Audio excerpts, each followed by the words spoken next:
열왕기상 13장. 여호와의 말씀을 전하려고 하나님의 사람 하나가 유다에서 베델로 왔습니다. 그때 여로보암은 분향하려고 제단 곁에 서 있었습니다. 하나님의 사람이 여호와의 말씀으로 그 제단을 향해 소리쳤습니다. 오 제단아 제단아, 여호와께서 말씀하신다. 요시아라는 아들이 다윗의 집에 되어날 것이다. 그가 내 위에서 분향하는 산당의 제사장들을 내 위에서 제물로 바칠 것이요 내 위에서 사람들의 뼈를 데울 것이다. 바로 그날 그 하나님의 사람이 표적을 보이며 말했습니다. 이것은 여호와께서 말씀하시는 표적이다. 이 제단은 산산조각 나고 그 위에 재들이 쏟아질 것이다. 여로보암 왕은 하나님의 사람이 베델 제단을 향해 소리친 것을 듣고 제단에서 손을 뻗으며 말했습니다. 저절을 붙잡으라. 그때 그를 향해 뻗은 왕의 손이 굳어 다시 거둘 수 없었습니다. 또한 하나님의 사람이 여호와의 말씀으로 보인 표적대로 제단은 산산조각이 나고 재들이 쏟아졌습니다. 그러자 왕이 하나님의 사람에게 말했습니다. 당신의 하나님 여호와께 은총을 빌어라. 내 손이 되돌아오도록 나를 위해 중보기도해 주시오. 하나님의 사람이 여호와께 간구했더니 왕의 손이 되돌아와 이전처럼 됐습니다. 왕이 하나님의 사람에게 말했습니다. 내 집으로 가서 함께 좀 쉬시오. 내가 당신에게 상을 주겠소. 그러나 하나님의 사람이 왕에게 대답했습니다. 왕이 내게 왕 소유의 2분의 1을 준다 해도 나는 왕과 함께 가지 않겠습니다. 또 여기서는 빵도 먹지 않고 물도 마시지 않겠습니다. 너는 빵도 먹지 말고 물도 마시지 말고 내가 왔던 길로 돌아가지도 말라는 여호와의 명령을 내가 받았기 때문입니다. 그러고는 베델로 왔던 길이 아닌 다른 길로 돌아갔습니다. 당시에 베델에는 나이 많은 한 예언자가 있었습니다. 그의 아들들이 와서 하나님의 사람이 그날 베델에서 한 일을 모두 그에게 말해 주었습니다.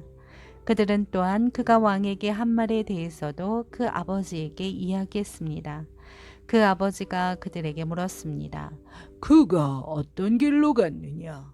그 아들들이 유다에서 온 하나님의 사람이 어느 길로 갔는지 보았기 때문입니다. 그러고는 그가 아들들에게 말했습니다.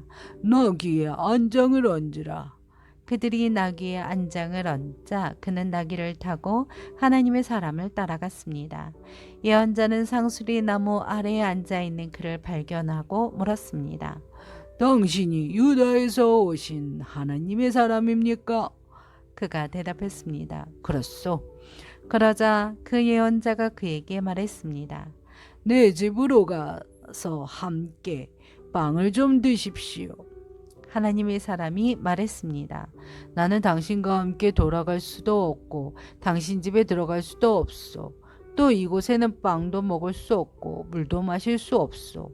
여호와의 말씀이 내게 너는 빵도 먹지 말고 물도 마시지 말고 내가 온 길로 돌아가지도 마라라고 하셨기 때문입니다.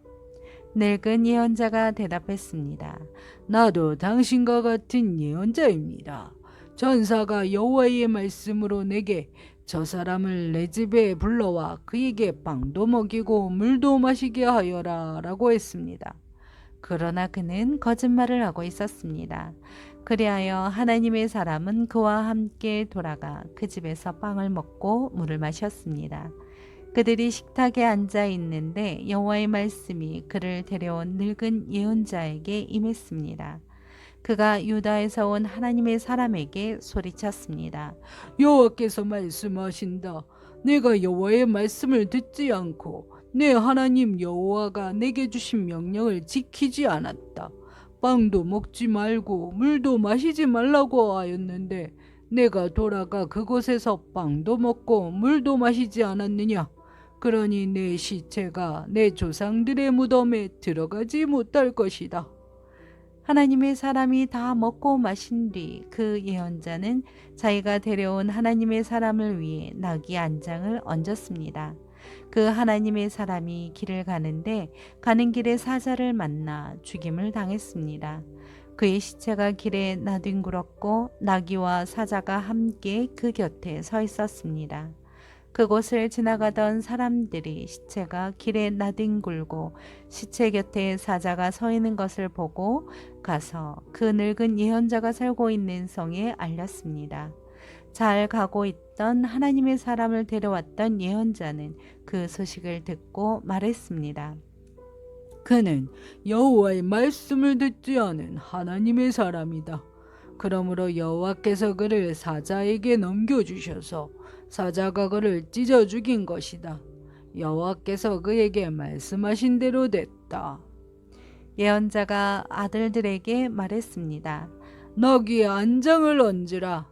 그들이 나귀의 안장을 얹자 그는 나가서 그 시체가 길에 나뒹굴고 나귀와 사자가 곁에 서 있는 것을 보았습니다. 사자는 시체를 먹지도 않았고 나귀를 찢지도 않았습니다. 그 선지자는 하나님의 사람의 시체를 수습해 나귀에 얹고 다시 자기 성으로 데려와서 애곡하고 묻어주었습니다. 그는 시체를 자기 무덤에 안치하고 그를 위해 애곡하며 말했습니다.